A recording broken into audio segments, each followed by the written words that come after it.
Good morning, church. We want to welcome you to Old South from Home, our second pre-recorded worship service. As we try to connect with everyone through worship during this time while we're apart, next week we will be worshiping via Zoom, and the following week we will be back together outside at Mosley Woods. Today's pearl from our deep dive into the Lord's Prayer series is "Give us this day our daily bread." We'll be hearing from a variety of Old South members and mission partners, including the men of the Addiction Recovery Organization Teen Challenge, who will be singing our first song. Let us worship God together.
Good morning, everyone. I am grateful for the daily bread I receive in God's blessings. As Old South Chair of Local Missions, I feel like I'm taking part in God's work when I help to build houses for Habitat for Humanity or find other ways to serve our neighbors. I also know that I need to confess the sins that keep me from sharing God's blessings as freely as I can. Let us go to God in prayer. O Lord God, we confess that we have hoarded and misused the bread you so generously send. We have carelessly paved over places that you gave us for growing food and sustaining life. We have poisoned waters you gave us for drinking. We have polluted the air you gave us to breathe. We have neglected to feed our brothers and sisters, both physically and spiritually. Forgive us, nurturing God. Give us open eyes to see the way of renewal. Give us open hands to share abundantly. Give us faith to know that you hold every day in your hands. Help us to open ourselves to the power of bread freely given in our lives and our world. Help us extend our hands in caring toward humanity. Amen.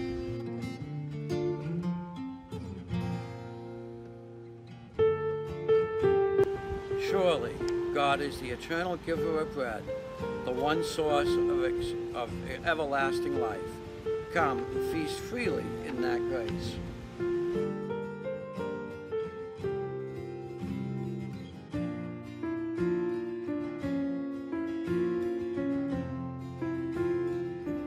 Our first reading is Matthew 6, verses 9 through 13. Pray then in this way, Our Father in heaven, hallowed be your name. Your kingdom come. Your will be done on earth as it is in heaven. Give us this day our daily bread, and forgive us our debts as we also have forgiven our debtors. And do not bring us to the time of trial, but rescue us from the evil one.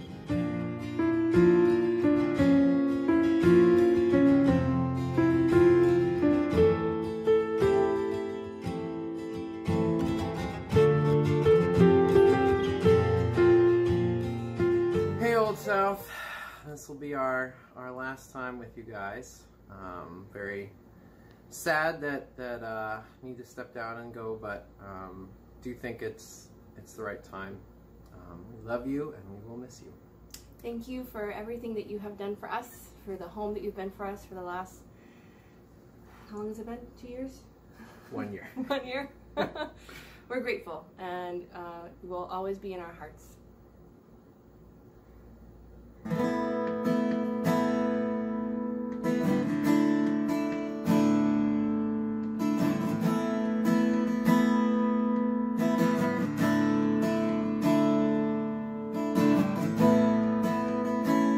This is the air I breathe.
Our second reading is from Exodus chapter 16, verses 1 through 7 and 13 through 8.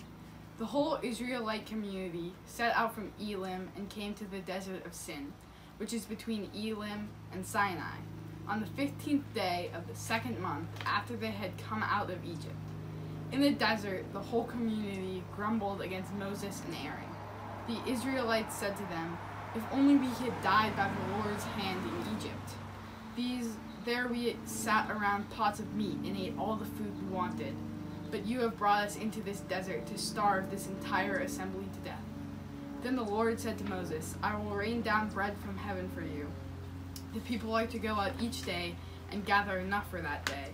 In this way I will test them and see whether they will follow my instructions. On the 6th day they are to prepare what they bring in, and that is to be twice as much as they gather on the other days." So Moses and Aaron said to all the Israelites, "In the evening you will know that it was the Lord who brought you out of Egypt, and in the morning you will see the glory of the Lord, because he has heard your grumblings against him. Who are we that you should grumble against us?" The evening quail came and covered the camp, and in the morning there was a layer of dew around the camp. When the dew was gone, thin flakes like frost on the ground appeared, and on the desert floor. When the Israelites saw it, they said to each other, "What is it?" For they did not know what it was. Moses said to them, "It is the bread the Lord has given you to eat. This is what the Lord has commanded. Everyone is to gather as much as they need. Take an omer for each person you have in your tent." The Israelites did as they were told. Some gathered much, some little. And when they measured it by the omer, the one who gathered much did not have too much, and the one who gathered little did not have too little. Everyone had gathered just as much as they needed. Hi everyone, this is Kara. A lot of you know that I like to cook, so I'm talking to you today in my dirty apron in my kitchen, which is sort of appropriate because during this pandemic, you might have heard a lot about another outbreak, and that's a dramatic increase in bread baking. People have been finding a lot of comfort in the simple acts, I think, of stirring ingredients and kneading dough, which actually can be a very prayerful activity. It's sort of repetitive, and you could easily talk to God and just say, "Lord, have mercy," or whatever other type of meditative prayer you want to do. It's also really great for just getting your frustrations out, and you can thump it on the counter and punch it, and that's all good too. I think another thing that really resonates with people right now about baking bread is that it is a reminder that you are not completely in control. Before you can get your crusty, delicious, nourishing loaf here, you have to wait for the air and the yeast to work their special magic to let the bread rise, and that can take a long time. And sometimes, even no matter what you do, even if you've taken all the right steps, it doesn't quite work. So for example, I have a bowl of dough here that it started to rise, and you can see all the little bubbles, but it didn't quite get there. So it's a good way to think about what it means to give up control and put ourselves completely in God's hands. What God might be trying to tell me is, eat more vegetables, stop with the bread. Anyway, for the past few weeks, we've been looking at the Lord's Prayer line by line. And today we'll be considering the words, "Give us this day our daily bread." We've all said these words so many times that I think sometimes we really forget to consider what they mean. So I want you to look carefully at the fact that we are praying for daily bread.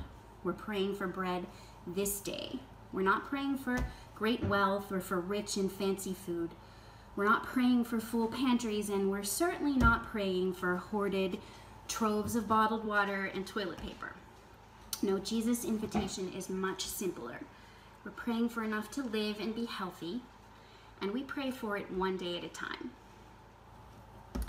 Every day, we are reminded by Jesus that every blessing comes from his generous and loving hand.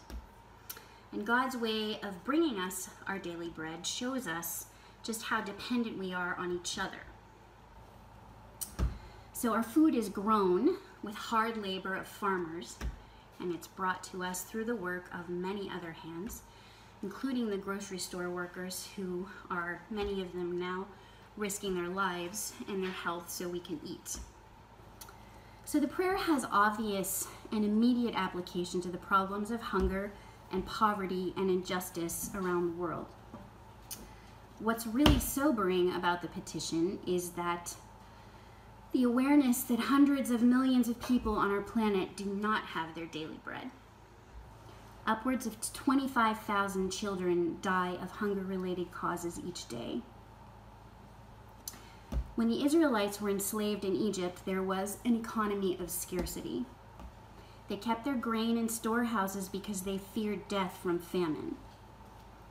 In the passages from Exodus 16 that Sammy and Freddy read, God shows Israel that they have truly been delivered from fear and are now free to live in the assurance of God's daily provision. This is why God forbids them to hoard manna and warns that what is hoarded will rot. God graciously gives Israel an experience of daily provision in the wilderness. So later in John 6, Jesus announces, of course, that he is the bread of life. So our prayer for daily bread then becomes a prayer for fellowship with Jesus. Life with Jesus is life in the kingdom. And this implies justice for all, including daily bread. So when we pray this prayer, give us this day our daily bread, we are actually committing ourselves to help feed the hungry. We're committing to help people with the physical needs of life. Notice that the prayer doesn't say, give me my daily bread. It's give us our bread. It's a corporate prayer, and that includes all the people of the world. So today we're going to hear from people who are living God's kingdom by providing, sometimes literally or spiritually, daily bread for others. COVID-19 has intensified the needs in our community. Nancy Burke is going to share how our Sunday Sandwiches ministry and the First Parish Food Pantry are feeding the hungry. We also have testimonies from some of the men at Teen Challenge. The Teen Challenge provides housing and rehabilitation and spiritual transformation for men who are struggling with addiction. COVID-19 has been a huge challenge for them as they struggle with keeping their men safe, and they need our support. Elizabeth Laramee is also going to share her experiences ministering in a women's prison in Florida, and she'll tell us how we can help by writing letters of encouragement. So I hope these stories of God's daily provision will inspire you to share your daily bread. You can help support these ministries by emailing the church office for hands-on opportunities to serve. And you can send a check, always, to 29 Federal Street, Newburyport. We also have a donate button on our website. Let's go to God in prayer. God, you are the great farmer, the great chef, the great provider. We thank you for meeting our daily needs, and we pray that you will empower us to serve others in your name. Bless these testimonies of your grace and those who offer them. In Jesus' name we pray. Amen.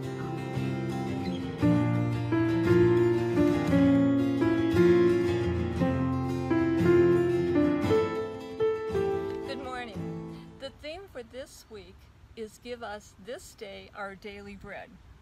According to the latest statistics, there is a dramatic increase in poverty and hunger in our area. This stemming from Newburyport to Newbury, Georgetown, Raleigh, Salisbury, Amesbury, West Newbury.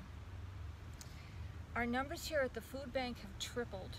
We've seen a large increase of guests at the Saturday breakfast. And at Sunday Sandwiches, our guests have more than doubled.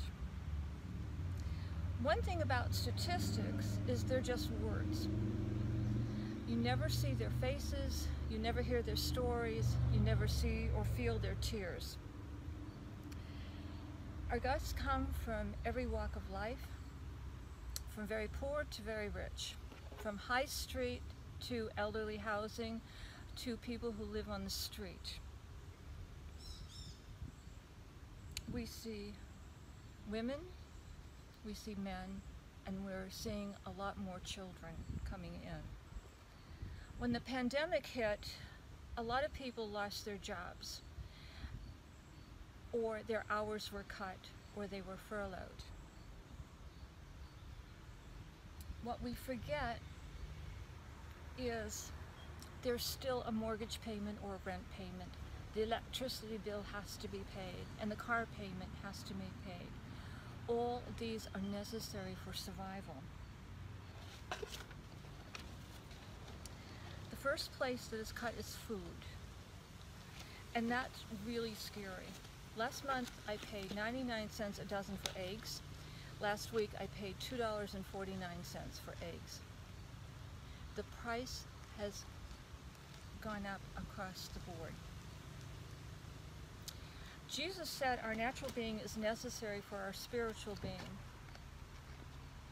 If you're worried about where your next meal is coming from, or how you're going to feed your family for the week, everything else is put on hold.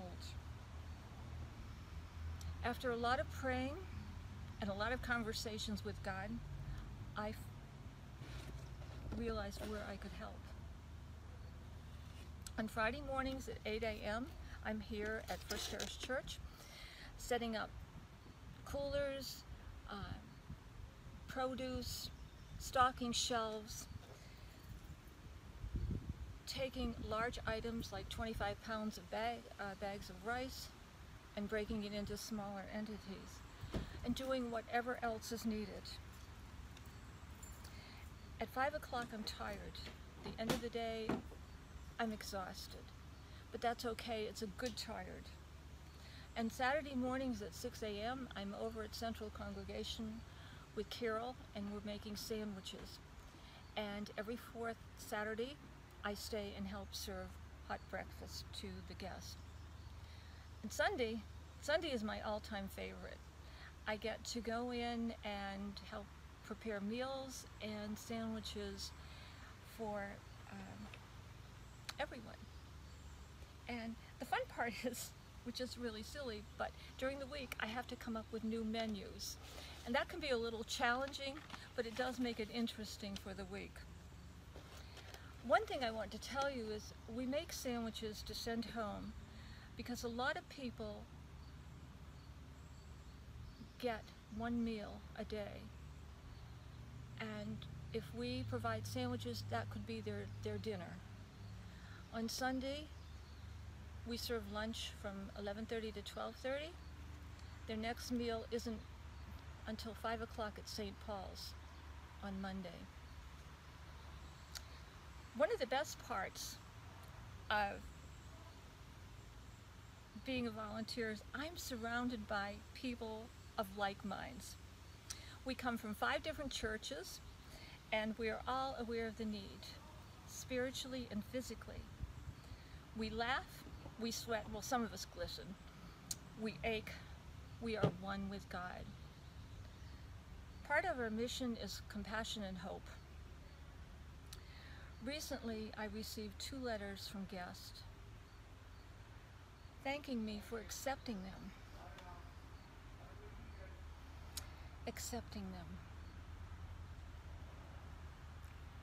Welcoming them and bringing them back to Jesus.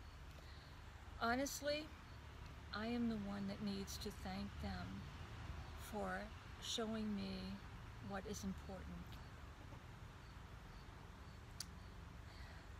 Not everyone can volunteer like I do. Some of you have health concerns, or you live with people who are at high risk. Some of you work, and some of you, this just isn't the right fit. But that's okay. There are ways, however, you can help. You can support the deacons financially, as they are generously buying food for us each and every week. Or you can drop off a box or a can of food at the church on Sunday, and Jeff and Carol will come and deliver it. Or I'm always looking for help at Sunday sandwiches. I need someone to come in and help make sandwiches or prepare the meals. And it's your choice whether you want to interact with the guest or not. But the help it's important. Most of all, and I think the most important thing is that when you see someone, whether it's your neighbor, a family member, if it's somebody at the pharmacy or the grocery store, smile behind that mask, wave, and sort of say hello. This is letting them know that they are important. And we all need to be important at some point.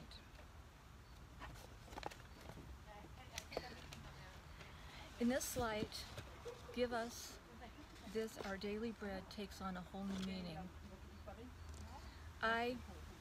We are eternally grateful for all of you at Old South, for your compassion, your generosity, your insight, your spirituality cannot be beat. I am so proud to be a member of this community. Thank you so much, and God bless you always.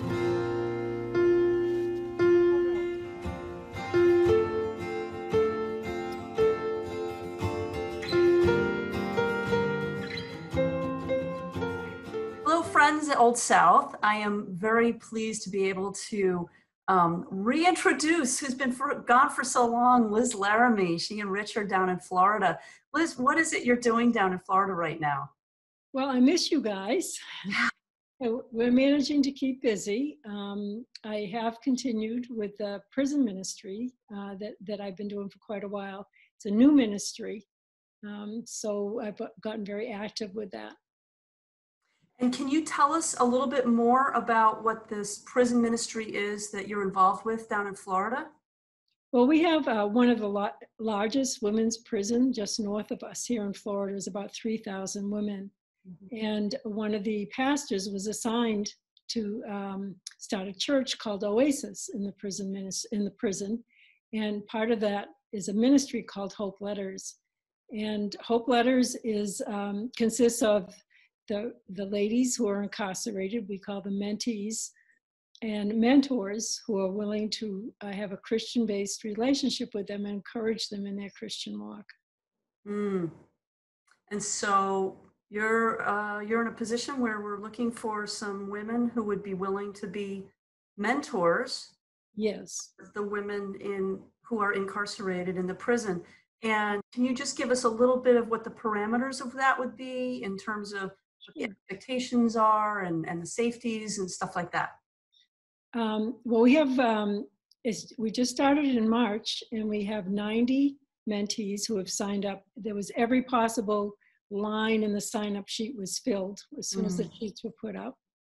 And we now have just 90 mentors, and they are currently writing. It's totally anonymous. Our mentors are from all over the country. And the pastor, Pastor Chris, goes to the P.O. box because they all write to the same P.O. box, picks up the mail and scans it and emails it back to the mentor. So mentees have no idea where their Christian sister lives, or even her name. You can use your first name, which I do, but some use a pen name. But the important thing is that it's a Christian ministry, and it helps them. We do have many Christian sisters who are just lost in this environment, and it really helps them to continue to walk and have a relationship with Jesus. Yeah, that's so important. And I'm sure that many of the women who are part of this program, even though you've only been doing it since March, Pastor Chris was telling me some of the comments that some of the women have started to share through the letters, because she sees all the letters who come through. She does. And they're very encouraged by having somebody pray for them, by somebody who just cares. Some of them have nobody who cares on the outside. And just to get a letter that encourages them, and we do all the training. If anybody is interested in being a mentor, we have training materials, how to write letters. We have Zoom training. So now is the time, again, we're ramping up. We're expecting, the prison has closed down again to visitors. As soon as the sign-up sheets go up again, we want to have a bunch of trained mentors ready to go. ready to go. So this is the invitation to women at Old South, and if you've got friends who might be interested in this, and we're going to be able to offer to write as mentors, Christian mentors, to the women who are in the prison.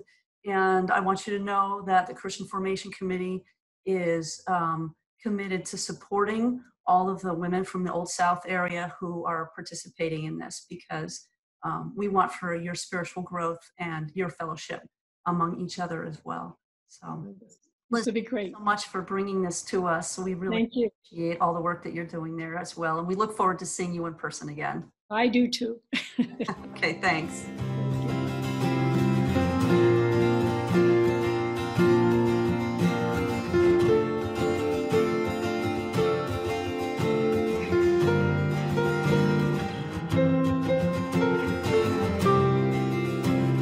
Amos is the kind of guy that you can really tell anything to.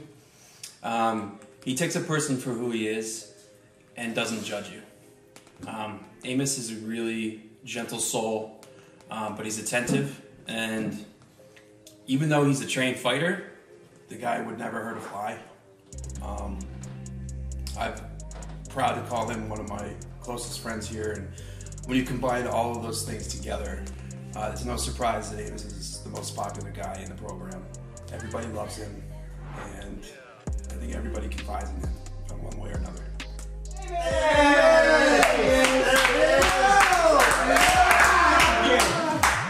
Really miss you guys. What's up, bro? Hey, brother. Missed you, bro. Amy's back. Great to have you back. Back to stay, huh? Man! Oh. My boy, yeah. That's right, man. Let's go. We love you. I gotta wear this, but at least I can come be at the house. I will not move.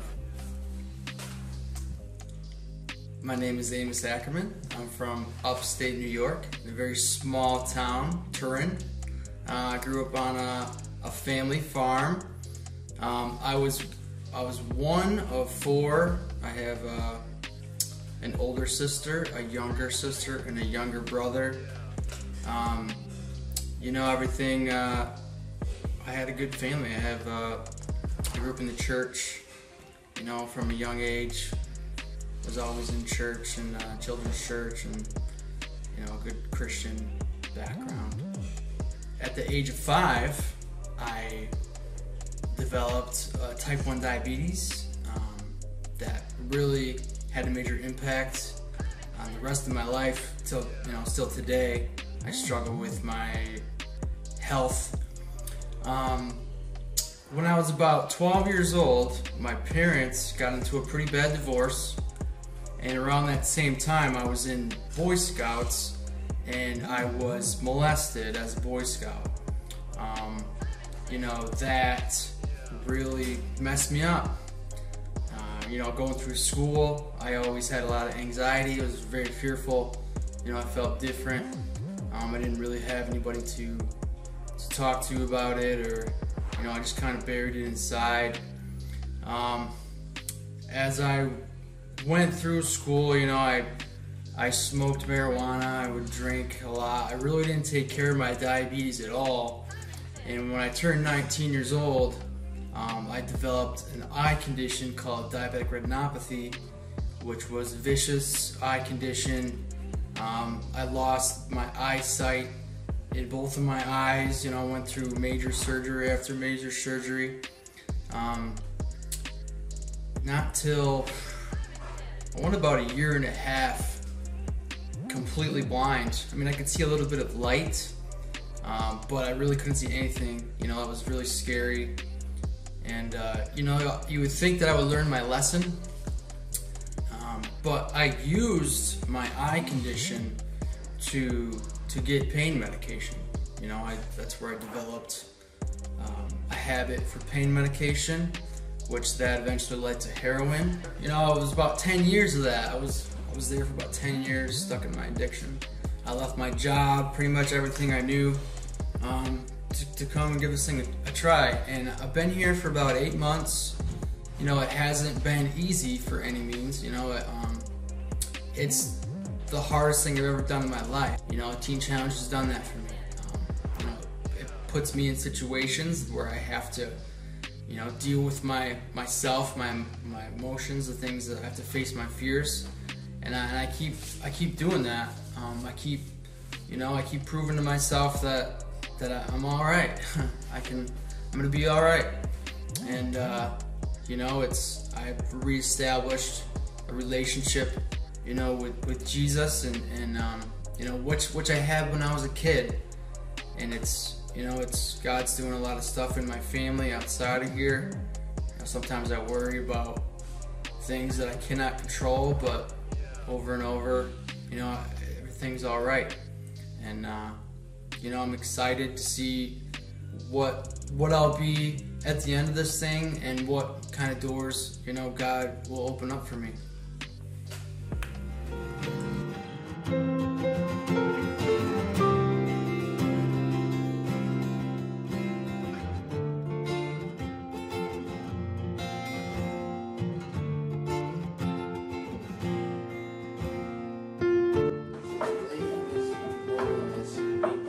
Meatballs, homemade sauce, pasta.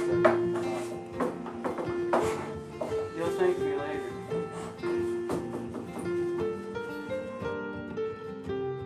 So my name is Joe Jutras. I'm 28 years old. I was born in Springfield, Massachusetts.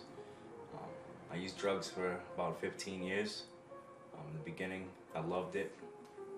And I found myself homeless, sitting on the side of an ATM one day, asking for money, thinking about robbing somebody to get some money just to get high, knowing that I'd probably go to jail, but being okay with that because I knew that would mean a break from, you know, the life I was living.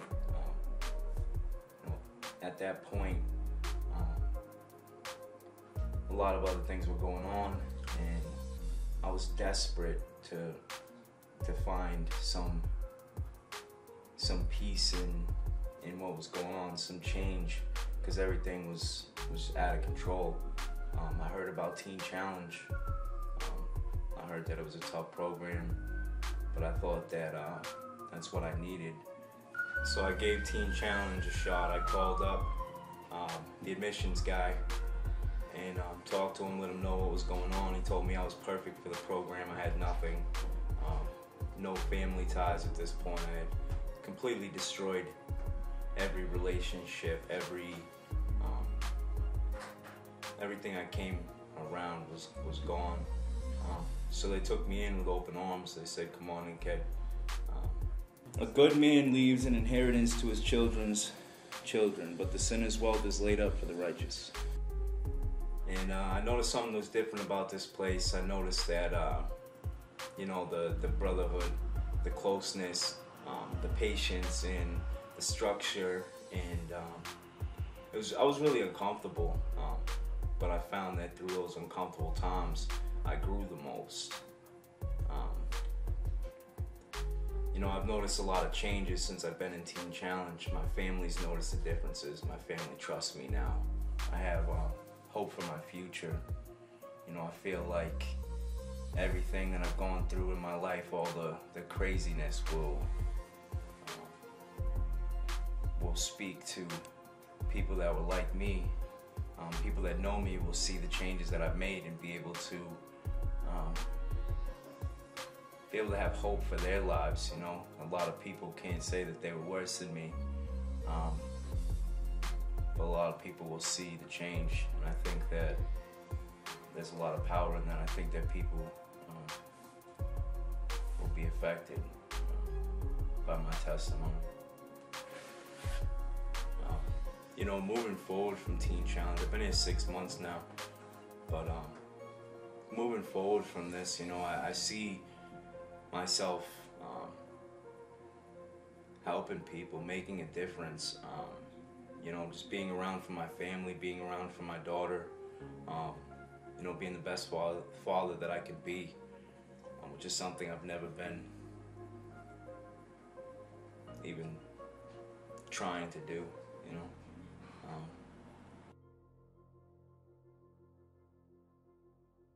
The guy I met when I first, me and Joe J been here the same amount of time, and the transformation I've seen in him inspires me to want to do better. To see where he is now and where he's came from is just a miracle.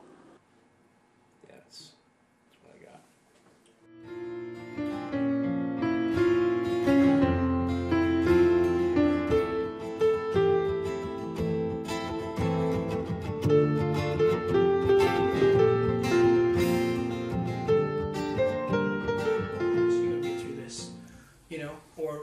As humans, it's hard for me to see a pattern of behavior, a pattern of suffering. God delivers us from it, and it's like, if I'm delivered from this, shouldn't it be easier to trust in Him the next time I'm going through suffering?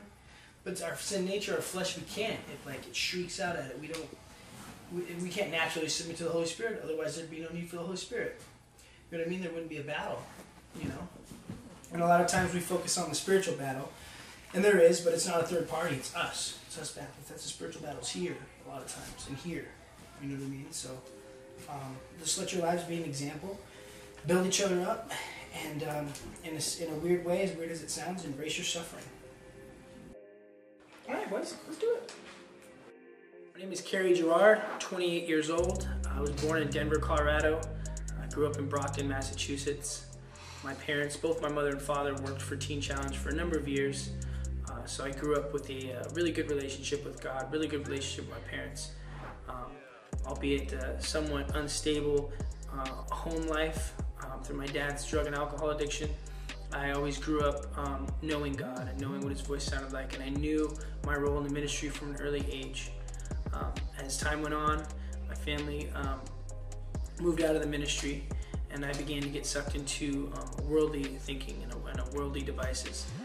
It was around the age of about 16 or 17 I started to experiment with drugs and alcohol. It was at this point in my life I convinced myself that I was just a recreational alcoholic, recreational drug user. And this continued on into my early 20s and my late 20s, where I picked up alcohol pretty heavily. It's been a recurring theme in my life, also in my father's life, so I kind of mimic his behavior. Although I didn't want to, I fell into it naturally. I started to evaluate where my life was and where God had me. I ended up sleeping in a dumpster after a night of drinking with my best friend who abandoned me. I had nothing, I had no one in my life. I refused to talk to my parents because of where my life was. I was just set upon this self-destructive path that I knew would end in death. I tried to find purpose in anything other than God and His calling on my life and His will for my life. I was married for a few years, and that ended in just heartbreak, and at my end of my pitiful rope, I decided to try to find purpose in the military. So I enlisted in the U.S. Army. After the Army, I really was just lost, and I was broken, and I was confused again, and just beyond stressed, and beyond worried about what I should do with the rest of my life. So I turned to methamphetamines, and I continued to drink pretty heavily, and things just went from bad to just worse. Growing up in Teen Challenge, I really never thought that I'd be a student in Teen Challenge or a resident. I thought that my life would be pretty well put together considering I grew up in the ministry, but it goes to show that addiction will find you anywhere, no matter who you are, no matter how you grew up. And I'm thankful to God, I'm thankful for Teen Challenge, that it's a platform that promotes change, it promotes discipleship, and I'm just so grateful. I've been in the program for about 5 months, and I run the kitchen ministry, and it's a blessing that I get to do that for the brothers in the house. I try to serve God and do it to the best of my ability that I can, with love and with respect, to honor the brothers in the house and the staff. And I know that God is going to continue to work in my life, and He's going to continue to show me His will for my life as long as I hold fast to His word and to His promise. To anyone struggling out there, specifically to those that grew up in the church or in the ministry that feel ashamed of their sin and of their addiction, I say be honest, get help as soon as you can. Don't let your life get to rock bottom. Get the help that you need to. A lot of it stems from pride. I know it was with me. That's why I refused to talk to my parents for many years. Get the help you need before it becomes not too late, but before you get to a point of stumbling that's pretty much beyond repair, and you have no one to lean to but God. That's my advice for anyone going through this.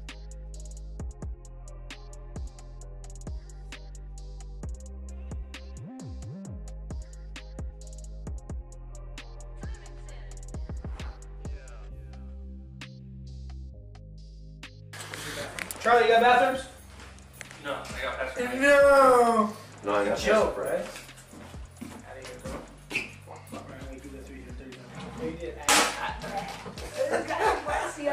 Oh, that's why Charlie got dressed. Yeah.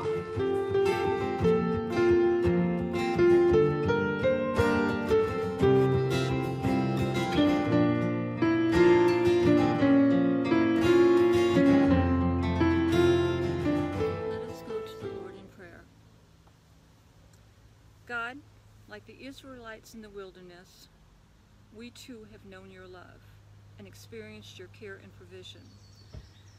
You call us to extend your love to the world around us, to care for others as deeply as we care for ourselves. And so we bring the needs of our world before you now. We pray for those who do not have what they need in order to survive, those without enough food to eat or shelter to keep warm, those without employment or enough money to pay their bills, those without access to medical care or medicine to keep them healthy. We pray for those who have more than enough to meet their needs, but who continue to feel empty inside, who struggle to find meaning and purpose in life, who turn to alcohol, drugs, or other destructive behaviors to try and hide the pain, who entertain thoughts of suicide. We pray for those who are struggling physically, who are battling life-threatening disease or injury, who are living with chronic pain, who are coping with Alzheimer's or facing death. We pray for Ward's mother, Diana Emanuelson, who has surgery next week for cancer in her leg. We pray for my brother Dick, who is in ICU in the Seattle area, and Marie, my sister-in-law, who is struggling with medical issues at Country Manor. We pray for Joan Malloy's full recovery following extensive surgery. We pray for Teen Challenge as they work to change lives and ensure the safety of the residents during the pandemic.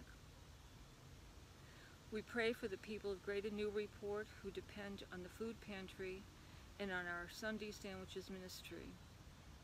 We pray for the imprisoned women in Florida who yearn for human connection and divine grace.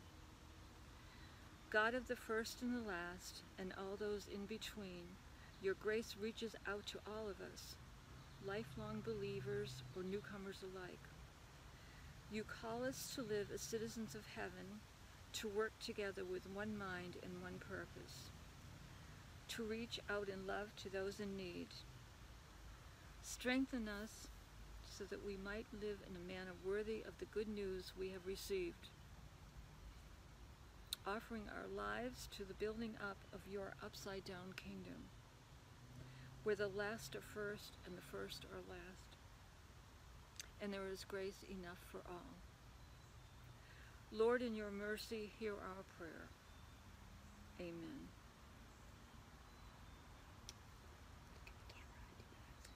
Normally at this time in our service, we would express our gratitude for the life-giving bread we have received by sharing our bounty with others. Your gifts help us to support all the ministries you've heard about today.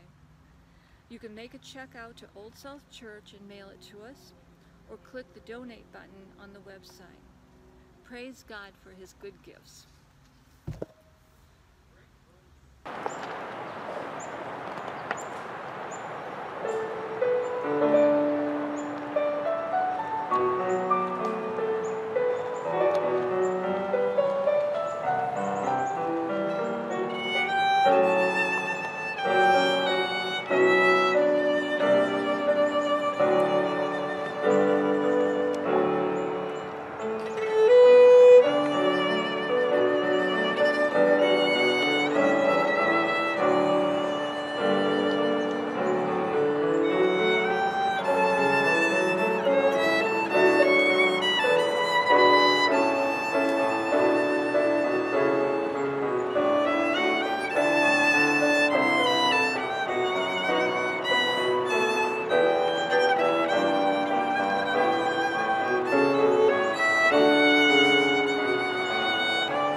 waking up to a new sunrise, looking back from the other side. I can see now with open eyes, darkest water and deepest pain. I wouldn't trade it for anything, 'cause my brokenness brought me to you, and these wounds are a story you'll use. So I'm thankful for the scars, 'cause without them I wouldn't know your heart, and I know they'll always tell of who you are. So forever I am thankful for the scars. Now I'm standing in confidence, with the strength of your faithfulness. And I'm not who I was before. No, I don't have to fear anymore. So I'm thankful for the scars, 'cause without them I wouldn't know your heart, and I know they'll always tell of who you are. So forever I am thankful for the scars. And I can see how you delivered me. In your hands, in your feet, well, I found my victory. Well, I can see how you delivered me. In your hands, in your feet, I found my victory. So I'm thankful for your scars, 'cause without them I wouldn't know your heart. And with my life I'll tell of who you are. So forever I am thankful. I'm thankful for the scars, 'cause without them I wouldn't know your heart. And I know they'll always tell of who you are. So forever I am thankful for the scars. So forever I am thankful for the scars. Now, hear the benediction. Let us go forth in faith in our everlasting God, who gives us daily what we need to feed our bodies and spirits. Our common need for nourishment unites us together as the body of Christ. May the holy bread of life sustain us as we seek to live and serve in sacred community. Amen.